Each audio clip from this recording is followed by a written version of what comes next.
Good morning. This evening we want to talk about the Dark Forest Scroll, 10 curses of terrible writing advice, and how to break them.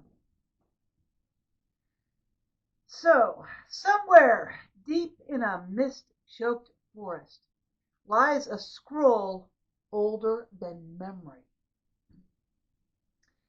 Its parchment is frayed, its ink black as tar, and it whispers to anyone who dare unroll it.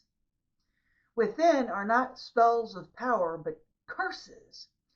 10 pieces of writing advice, so poisonous they can unravel a new author's confidence before the first chapter is born.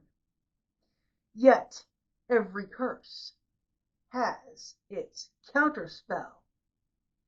Let's move on and I'll show you the 10 worst writing tips that masquerade as wisdom and how to break them before they break you.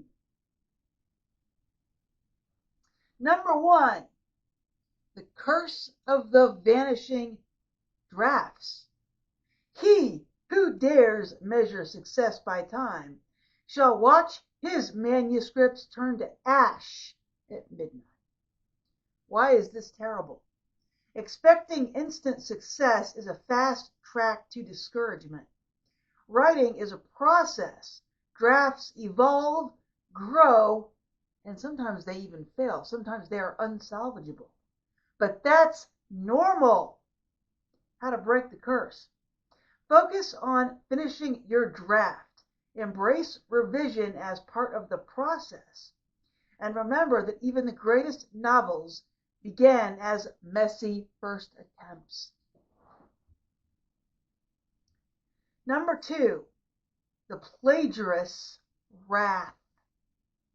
Steal another's tale, and the wrath of the original author shall haunt your pen. Why it's terrible. Plagiarism isn't just unethical, it's career killing.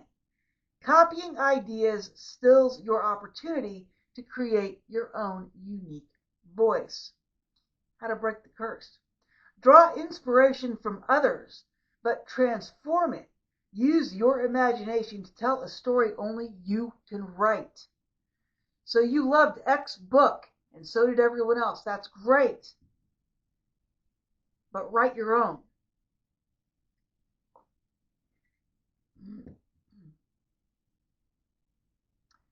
The perfection of the damned. Number 3. Craft only perfect souls, or the forest shall whisper their flaws into beaks. Why it's terrible. Fear of imperfect characters stifles creativity. Realistic, flawed characters are also what captivates readers. Don't bore yourself and don't bore your readers with those perfect characters. How do you break the curse? Embrace imperfection.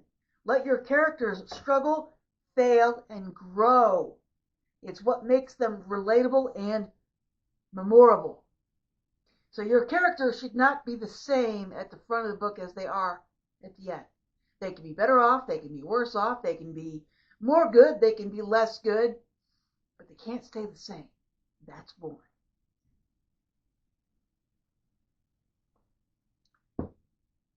Number 4, the imitator's vortex. Follow trends blindly, and your story shall circle back upon itself endlessly. Why it's terrible.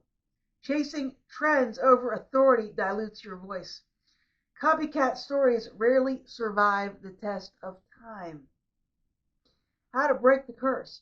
Study market trends for context, but prioritize your story's originality.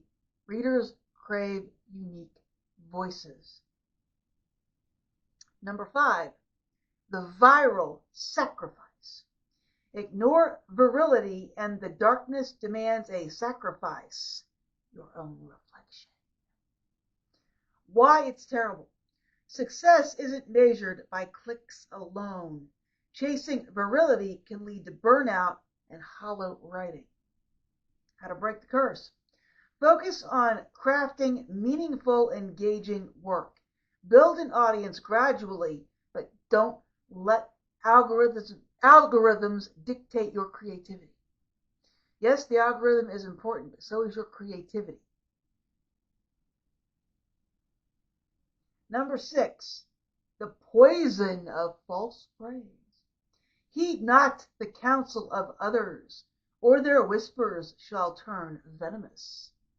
Why it's terrible. Dismissing all feedback isolates you and slows your growth. Not every comment is useless. How to break the curse. Learn to filter critique. Accept constructive advice and discard what doesn't serve your vision. So in other words, folks, if the advice doesn't help and it's designed to harm you, ignore it. But if there's actual real advice in the critique, use it. It could make you a better writer. Number 7, the gold-hungry specter. Write only for coin, and the forest shall drain all color from your ink. Why it's terrible. Writing purely for money kills passion. Stories without heart rarely resonate. How to break the curse.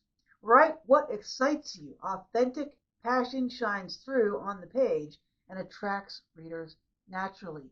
In other words, don't go chasing that dollar with whatever story you're going to write, because you won't love it and neither will your readers. Number 8, the syntax phantom. Abandon grammar, and the syntax phantom shall weave knots in your sentences. Why it's terrible. Ignoring grammar makes your work difficult to read, frustrating your audience.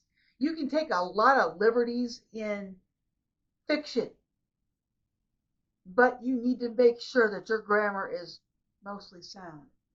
How to break the curse. Learn the rules first, then bend them purposefully to enhance your style, tone, or voice. Bad grammar is not horrible, but if your grammar is so bad that no one can read your work, then it is that horrible. The block of eternal doubt, number 9. Why it's terrible. Should you struggle, the ancient roots shall grip your mind. Why it's terrible.